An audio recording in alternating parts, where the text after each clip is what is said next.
Donc, bonjour à toutes et à tous. Bienvenue sur ce webinaire sur le thème de l'enquête, des enquêtes de devenir des étudiants, devenir des diplômés avec Sphinx. Pour ce webinaire, nous accueillons Natacha Bourbon, qui vient de l'Université Savoie-Mont-Blanc et qui travaille au sein de la direction d'aide au pilotage. Alors, voilà. Donc, avant de commencer, simplement quelques petites explications. Donc, à la suite de ce webinaire, vont vous être envoyés le support de présentation que nous utilisons et que vous voyez là, que vous avez sur votre écran, que j'espère que vous voyez sur votre écran, et également l'enregistrement. Nous vous enverrons du coup le replay et vous pourrez l'écouter, le revisionner quand bon vous semble après ce webinaire. Alors, vous ne le voyez pas, mais Théo est là, mon collègue, il est disponible pour répondre à vos questions. Donc, si vous avez des questions, n'hésitez pas à utiliser la petite barre des tâches que vous avez à droite de votre écran, a priori, qui vous permet de poser des questions et Théo répondra en direct. Et nous pourrons également, nous, à la fin, prendre quelques minutes pour répondre à quelques questions ou des thématiques qui seraient revenues régulièrement. À la fin du webinaire, on vous enverra également une enquête de satisfaction. Nous vous y encourageons d'ailleurs à y répondre et à mettre vos commentaires si vous en avez. Alors, rapidement, vous avez à droite de votre écran une barre des tâches comme celle-ci. Je vous demande de couper votre son et d'utiliser le son de l'ordinateur. Si vous avez un casque, c'est encore mieux. Et puis, donc, en bas, on vous montre où se trouve l'endroit dans lequel vous allez pouvoir poser vos questions pendant le webinaire pour que Théo puisse y répondre. Alors rapidement, certains d'entre vous nous connaissent, mais une petite présentation de Sphinx, très rapide. Sphinx, c'est 30 ans d'expérience, une équipe de 60 collaborateurs, entre l'équipe commerciale, les chargés d'études, les formateurs. À la fois, nous pourrons proposer des logiciels pour réaliser vos enquêtes, mais nous avons également une équipe de chargés d'études, l'Institut Sphinx, qui est également présent pour vous aider dans tout ou partie de vos enquêtes ou études. Alors, le déroulé du webinaire, on va voir trois étapes. Tout d'abord, on va parler, Natacha va beaucoup parler pendant ce webinaire. Moi, je vais être là pour écouter et puis pour poser quelques questions. Mais on va voir le contexte et le déroulement de cette fameuse enquête de devenir des diplômés, l'étape de diffusion et collecte, et notamment la particularité de cette enquête, la gestion des relances téléphoniques. Et puis, Natacha nous montrera également comment est-ce qu'elle a utilisé DataVid, notre dernier outil d'analyse de données et de data visualisation, pour analyser les résultats collectés et les partager à différentes personnes. Alors, on va commencer par le contexte et le déroulement justement de cette enquête. Natacha, je vous laisse la parole. Merci. Du coup, pour contextualiser un petit peu l'Observatoire de l'Université Savoie-Mont-Blanc, son rôle principal, c'est de fournir une expertise et des outils d'aide au pilotage de la formation, mais également d'informer les différents publics, à savoir les étudiants, les lycéens.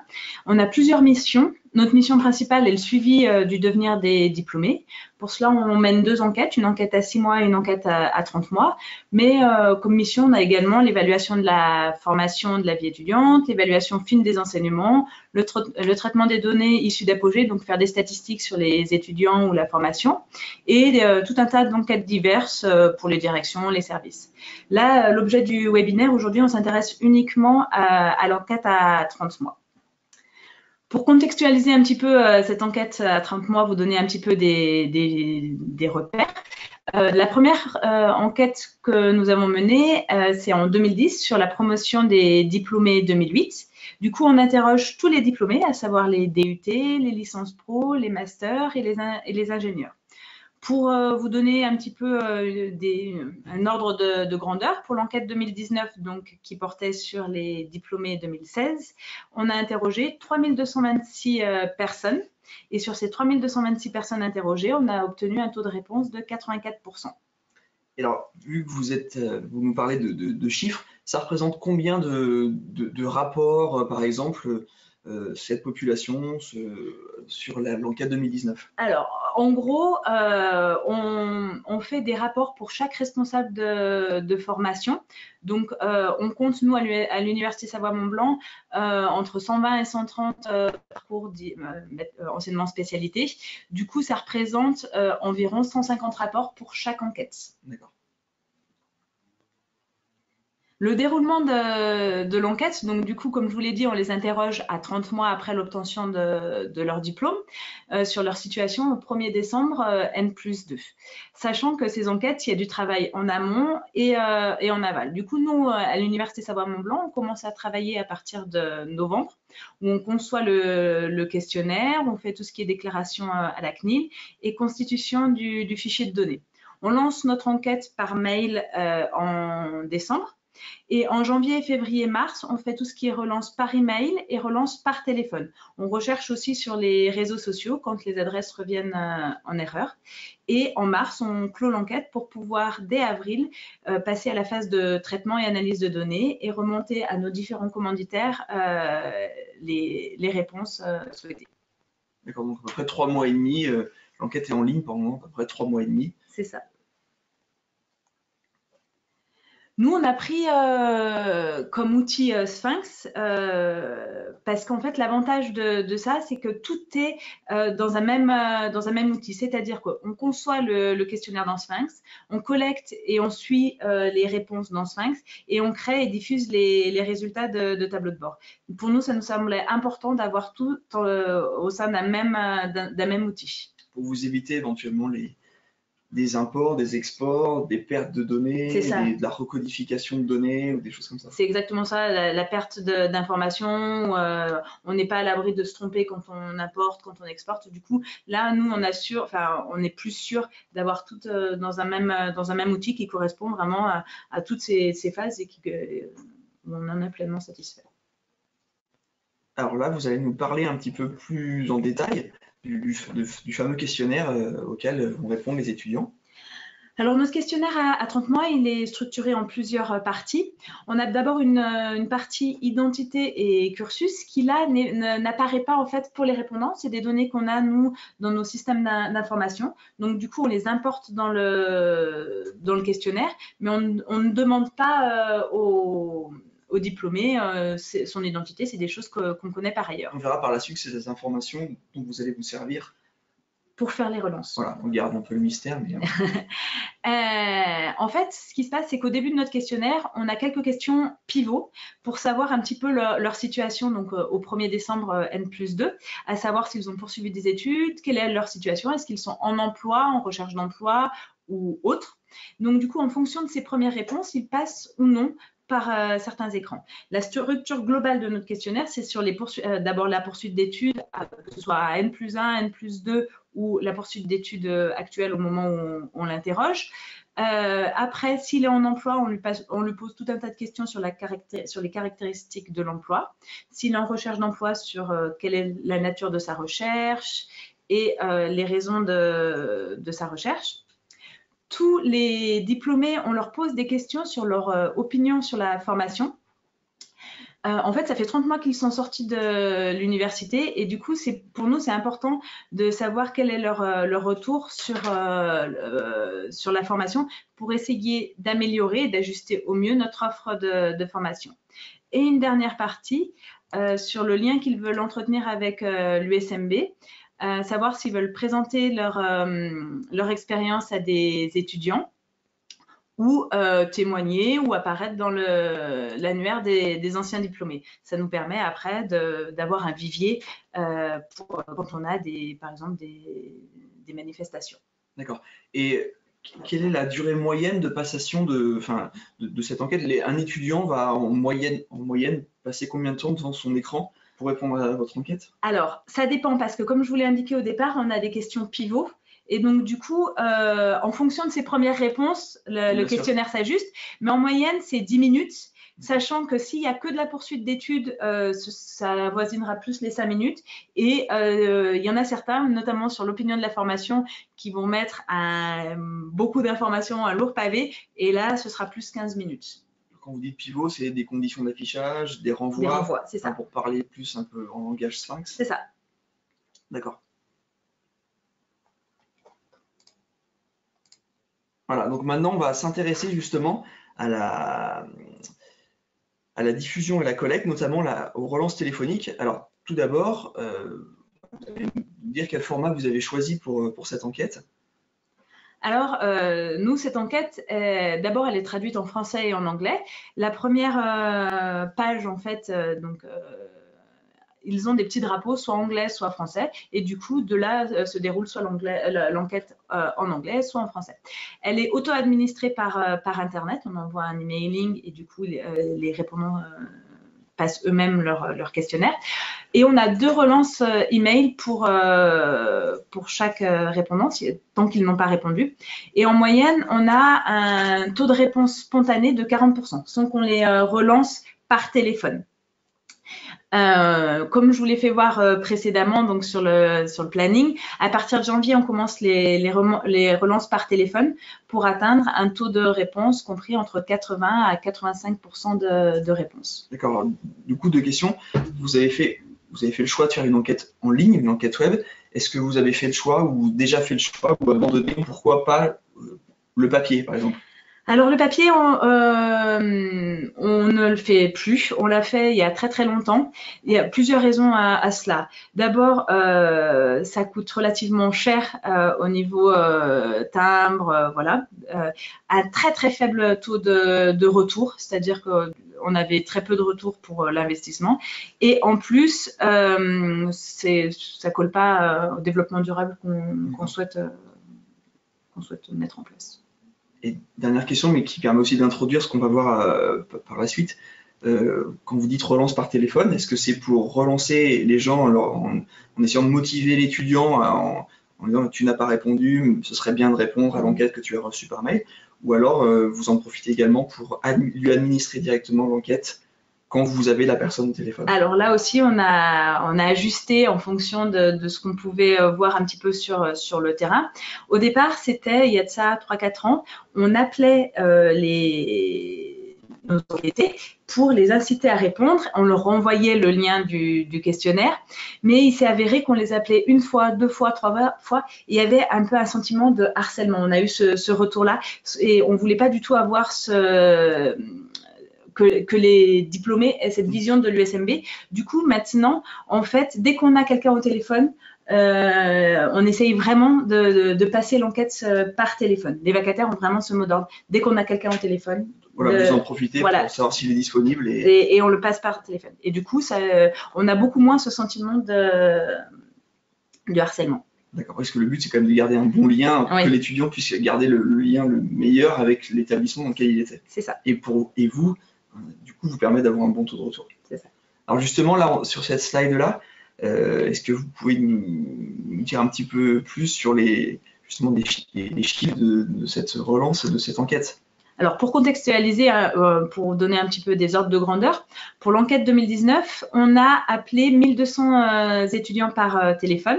Quand je dis on, en fait, on recrute une équipe de 6 vacataires chaque année pour effectuer ces relances. Ces 6 vacataires travaillent en fait 3 heures par jour, de 17h à 20h, puisque les anciens diplômés sont plus enclins à répondre à ces moments-là. En fait, quand les vacataires arrivent sur notre lieu de travail, ils ont une liste à peu près de 80 appels à faire dans la soirée, sachant que quand je dis 6 vacataires, les 6 vacataires ne travaillent jamais en même temps, tout simplement parce qu'on n'a pas les locaux. Et en plus, il nous faut un certain turnover, c'est-à-dire que, comme je vous l'ai dit, on a à peu près entre 3 et 4 000 personnes à interroger. Et donc, du coup, il faut qu'il y ait un vrai turnover. Donc, du coup, en général, il y a 2 à 3 vacataires qui travaillent tous les soirs. D'accord. Là, j'allais justement vous poser la question, comment est-ce qu'ils travaillent? C'est ce qu'on va voir maintenant. Tout à l'heure, on a vu que vous importiez des données sur l'identité, le cursus de l'étudiant. Et ces données, vous allez vous en servir maintenant dans l'interface que vous allez nous commenter, qui va vous servir justement à relancer et à administrer les enquêtes. C'est ça. En fait, donc les vacataires arrivent le soir, ils ont leur liste d'appels à passer de personnes. Du coup, ils arrivent, ils se connectent sur le reporting Sphinx. Ils ont une petite voilà, c'est ça, ils ont une petite icône sur leur portable. Ils connaissent très bien leur devrait s'afficher. Voilà, c'est ça. Et du coup, ils arrivent sur cette interface. Quand ils sont sur cette interface, en fait, ils ont la liste des personnes à interroger. Ils mettent leur filtre. Il y a un vacataire qui est par exemple sur les masters, l'autre qui est sur les DUT, et s'affiche leur liste. Et là, eh ben, notre vacataire numéro 1 a le nom 101 à appeler. On a les informations là déjà dans ce tableur, le nom, le prénom, le type de diplôme, la spécialité, l'email et le téléphone. Pour avoir plus d'informations sur cette personne, il clique sur le petit crayon. Et là, on accède en fait à la fiche de renseignement de la personne qu'on a nommée là, prénom 101. Et du coup, sur cette fiche de renseignement, dans la première partie, en fait, on a tout ce qui est identité de la personne. On a après tout ce qui est information relative à l'email, téléphone fixe, téléphone mobile. Et là, qui l'enquête chaque enquêteur indique qui voilà, l'a appelé. Un des 6 vacataires dont vous parliez justement. C'est ça. Et on a tout un tas d'informations là sur le téléphone fixe, le téléphone mobile. Là, par exemple, Solène, c'est la dernière qui l'a appelé. On a appelé 4 fois ce mobile.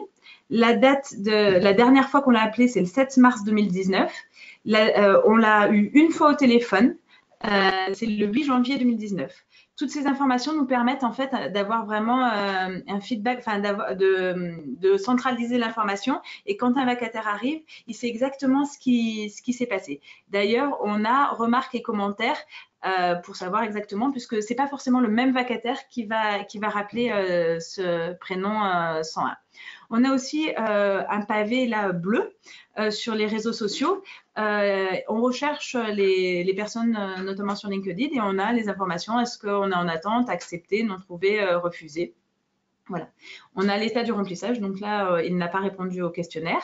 Et si, par exemple, Solène l'appelle et la personne décroche, elle a la possibilité, comme on le disait, de passer l'enquête directement par téléphone. Elle clique sur Enquête telle. Elle reclique là, et là, du coup, elle a une interface, elle a le questionnaire en fait de la personne 101, et elle peut compléter en fonction de ce que lui dit la personne au téléphone. D'accord. Donc ici, en fait, Solène accède au questionnaire avec les mêmes questions que l'étudiant verrait s'il avait répondu par mail, si ce n'est que la mise en forme est peut-être un peu plus adaptée à un travail de téléopérateur que fait Solène, à savoir peut-être avec des petits commentaires ou des choses comme ça pour l'aider à poser les bonnes questions. C'est exactement ça. Toutes les questions y sont, et on met en fait pour les vacataires quelques indications, des aides un petit peu dans le formulaire. D'accord. Et sur la page précédente, vous nous avez montré plein de petites informations, le numéro de téléphone, perso, le fixe, des informations sur les réseaux sociaux, etc. Donc ça, c'est des informations que vous aviez déjà dans vos bases et que vous avez apportées dans l'enquête dès le début. C'est ça. Hormis sur les réseaux sociaux où là c'est un travail de recherche après parallèle, mais sur tout ce qui est tout ce qui est caractéristique du diplômé, les adresses mail, téléphoniques, ça c'est des choses qu'on importe de nos systèmes d'information. Dans Sphinx, avant la diffusion de l'enquête en fait. Donc maintenant, pour continuer, voilà, vous allez nous parler de ce tableau qui est assez intéressant avec quelques chiffres. Et à quoi correspond-il et qu'est-ce qu'il vous permet de faire? En fait, quand tout à l'heure, on a montré un petit peu le reporting pour les vacataires, moi, à partir des informations qu'ils saisissent, ça me permet chaque soir de visualiser le nombre d'appels par enquêteur téléphonique. Voilà, par exemple, vacataire 1, ça pourrait être Solène, voilà. Et les autres. Et voilà, c'est ça, c'est chaque vacataire. Par exemple, pour le vacataire 1, je sais que ce soir-là, il a passé 25 appels. Il y en a 17 qui étaient aboutis et 14 qui ont effectivement répondu. Alors ça, ce travail-là, il n'est pas pour fliquer entre guillemets les vacataires.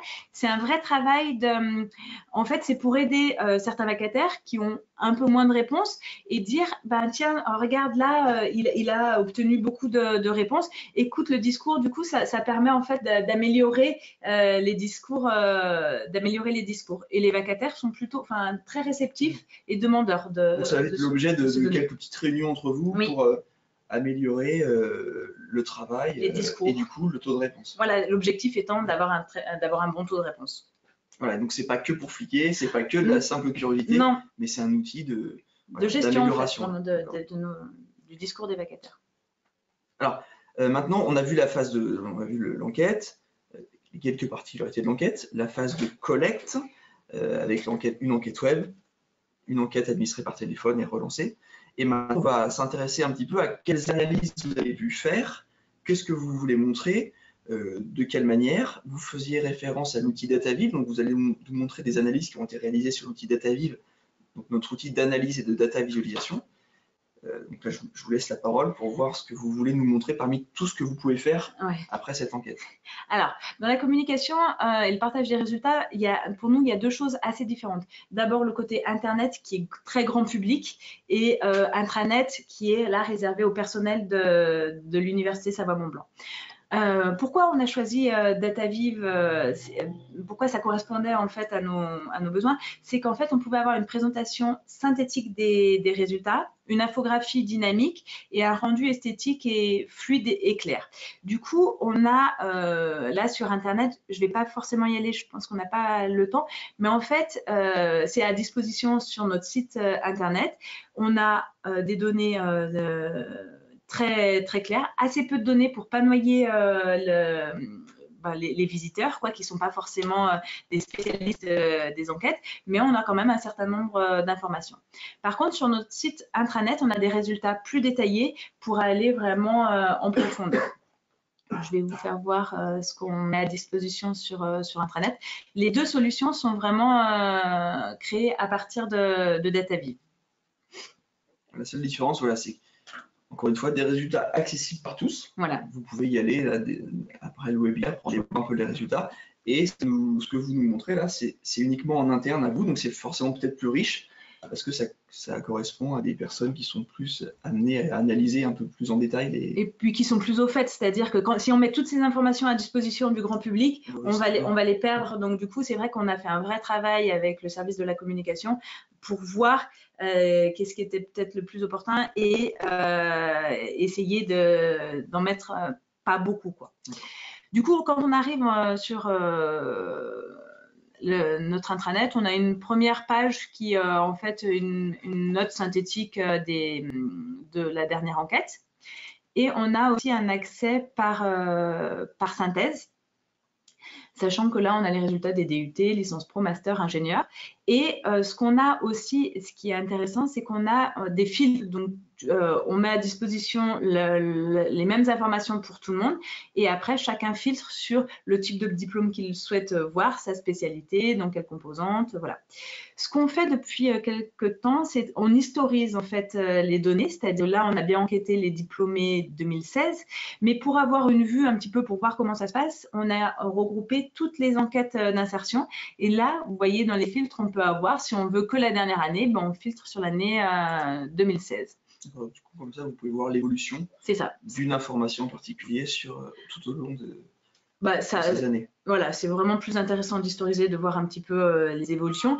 Et puis aussi, dans certains cas, par exemple, pour certaines spécialités qui sont assez faibles, ça permet d'augmenter le nombre de répondants.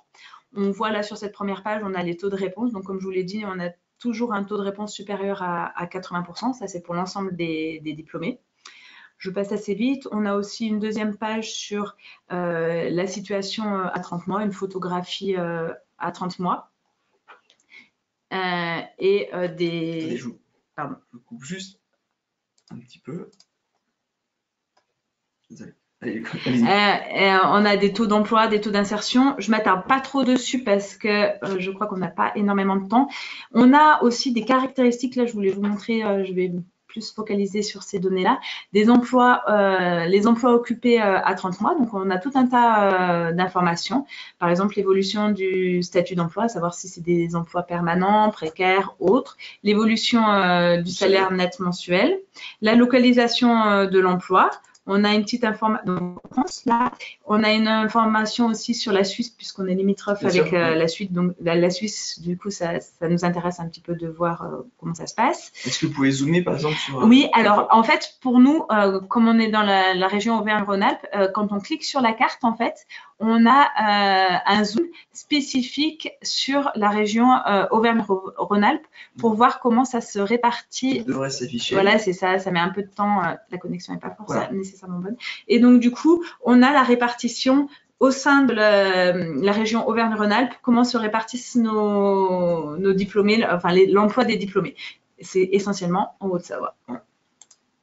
Je reviens, donc là c'était un zoom, je reviens à la page précédente. On a aussi des données sur le type d'employeur, à savoir si c'est une entreprise privée, la fonction publique, la part des emplois à temps plein, la taille des entreprises et la part des emplois situés en dehors de la région Auvergne-Rhône-Alpes. Pour les indicateurs, on s'est essentiellement calé sur ce que publiait le ministère ou nos différents commanditaires pour pouvoir se comparer en fait avec leurs données. Du coup, un responsable de formation qui souhaite se comparer peut le faire. Et si on prend une spécialité, on clique sur la spécialité qui nous intéresse et du coup, tous les chiffres se mettent à jour sur notre spécialité achat et logistique. J'ai pas accès à la petite… Un petit bouton qui s'est caché. On va retrouver, hop là, voilà qui est ici, pour effectivement appliquer le filtre. Voilà, ça applique le filtre et du coup, là, les données sont sur notre spécialité achat et logistique pour les promotions 2012 à thèse. La page va s'afficher. Donc voilà, là, c'est les informations uniquement pour la spécialité que j'ai cochée. Alors, on était à 38% tout à l'heure, je crois, ou 83%, je m'en rappelle. Voilà, et là, on voit bien en Suisse, il n'y en a que 15, on était à 322, donc du coup, c'est sur cette spécialité-là. Je vais faire un dernier zoom sur les répertoires d'emploi. C'est… Peut-être qu'il faut… Ah, j'enlève, mais ça marchera aussi. Les répertoires d'emploi, en fait, c'est avoir les informations assez précises avec l'intitulé de l'emploi, les missions et là où les diplômés exercent. Du coup, ça, c'est quelque chose d'assez demandé par les responsables de formation, mais aussi par nos services d'information et d'orientation, parce que c'est quelque chose de très concret. Et donc, du coup, sur des salons, des lycéens qui viennent et ne savent pas nécessairement quoi faire, on a vraiment des intitulés d'emploi, une mission qui est afférente, un statut, la promotion. Donc, du coup, comme on a historisé, on peut voir, on peut faire même des tris. Là, c'est les promotions 2011-2012, mais je peux très bien dire la dernière promotion. Je ne vais pas le faire parce que c'est un peu long, mais je peux avoir que les dernières promotions et le lieu. Dernière chose que je vois que le temps passe vite, mais allez-y, oui. Je vous montre juste ce qu'on peut faire aussi avec DataViv et Sphinx, ce qui nous paraissait intéressant. Là, on avait vraiment une vue très linéaire. Enfin, on compare pas entre les diplômes. Du coup, on a mis à disposition une comparaison par parcours. Et du coup, on peut comparer. Ça, c'est intéressant pour la présidence, par exemple, de notre université et, ou des responsables de formation, année par année, et type de diplôme, soit par type de diplôme, voilà. On compare les parcours entre eux pour là, sur tout ce qui est taux d'insertion.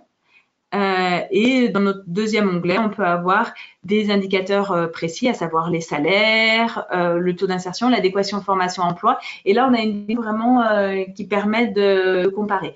C'est pas pour les mêmes publics, on rentre moins en détail, mais ça nous permet d'avoir une vue d'ensemble. D'accord. Merci pour ces illustrations. Alors, justement, en parlant d'illustrations, donc vous nous avez montré ce que vous faites au sein de l'Université Savoie-Mont-Blanc.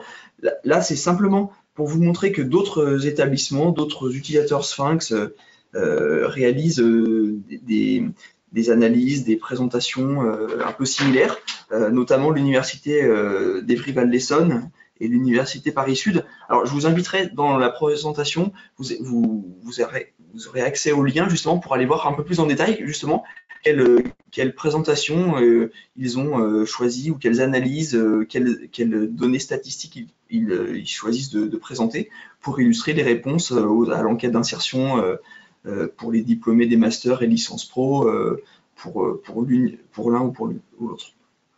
Alors, rapidement, alors je vois que mon collègue n'a pas cessé de répondre aux questions, donc il y en a eu pas mal. Je vais répondre simplement à 2 questions là, avant de terminer. Quels sont les créneaux horaires des vacataires? Alors vous l'avez dit, je crois, mais peut-être qu'on peut le répéter un peu Oui, pour répondre donc relancer et administrer les enquêtes par téléphone. Ah oui, alors nous, nos vacataires, ils travaillent de 17h à 20h. Avant, ils travaillaient de 16h à 20h, puis on s'est rendu compte que de 16 à 17, il y avait très peu de gens qui répondaient. Du coup, 3 heures, ça nous semble bien pour travailler, et les gens sont disponibles à ces horaires-là. Donc c'est vraiment 17h, 20h tous les soirs de la semaine, du lundi au vendredi. Et là, une autre question, quelles sont vos bonnes pratiques pour optimiser votre taux de retour? Alors, la question est très large parce qu'on en a présenté quelques-unes, mais s'il y avait une idée ou quelque chose que vous avez retenu depuis ces expériences sur ce type d'enquête. Alors, les bonnes pratiques, là déjà d'avoir un outil intégré, ça c'est vraiment quelque chose d'important pour nous. Parce que du coup, si on l'appelle plusieurs fois ou si on a les parents, on a une partie commentaire. Et du coup, ça c'est important pour la personne qui vient après, où on n'a pas tout perdu ce qui a été dit. Disons que vous avez un outil dans lequel vous avez une seule et même base de données ça. Et des informations qui vont venir à chaque fois s'ajouter pour que vous sachiez qu'il a été contacté par Internet, après relancé par téléphone, il y a des commentaires, etc. On peut le relancer à telle date, à tel moment. Et les autres bonnes pratiques, c'est on a une formation des vacataires au départ, et c'est vraiment, on est très présent au départ avec les vacataires pour essayer de les aider au mieux et d'avoir le discours qui permet d'enclencher des réponses. Et le taux de retour, alors Théo me demande le taux de retour des questionnaires en anglais. Peut-être on terminera sur cette dernière question. Si vous l'avez en tête. Alors, il n'y en a pas énormément. Je dirais que ça représente 2% de nos questionnaires. En fait, ces 2% sont passés en anglais. Sauf que si on ne le traduit pas du tout en anglais, en fait, on passe à côté de toute une population qui ne parle pas forcément français. On a des formations délocalisées à l'étranger. Et donc, du coup, ce public-là se sent complètement à côté et ça représente certaines formations. Donc, pour nous, c'est une obligation. C'est vrai que ça ne représente pas beaucoup au niveau poids, mais on le fait quand même. Merci. Juste pour terminer, en quelques secondes, alors, des petites informations sur le prochain webinaire, il aura lieu la semaine prochaine, sur le thème, vous voyez le titre ici, appuyez-vous sur la puissance des approches quali pour optimiser vos dispositifs d'écoute client, et puis un petit zoom sur les prochaines formations en inter-entreprise qui ont lieu à Paris. Pour d'autres informations sur les événements, les formations, les types de formations, je vous invite bien entendu à aller sur notre site web, sur lequel vous trouverez plein d'autres informations. Les questions, on a répondu à quelques questions là.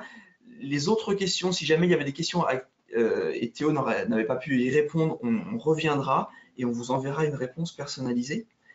Voilà, donc là, c'est la fin du webinaire. Je tiens à remercier vivement Natacha d'être venue nous présenter ce qu'elle fait quasi quotidiennement avec nos outils dans ce projet particulier qui est l'enquête de devenir des étudiants. Merci, c'est toujours beaucoup plus intéressant d'écouter un utilisateur, une utilisatrice que finalement moi qui pourrais essayer de d'écrire ce qu'un utilisateur fait. Donc merci. Merci à vous. Et puis merci aussi à toutes les personnes qui ont pu suivre ce webinaire. J'espère que vous avez pu apprendre des choses.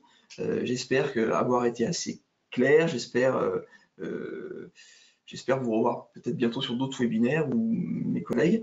On va vous recontacter, on va vous envoyer la vidéo, le support de présentation.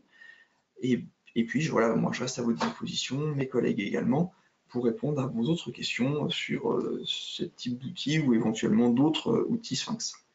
Merci beaucoup. Merci. Et bonne journée.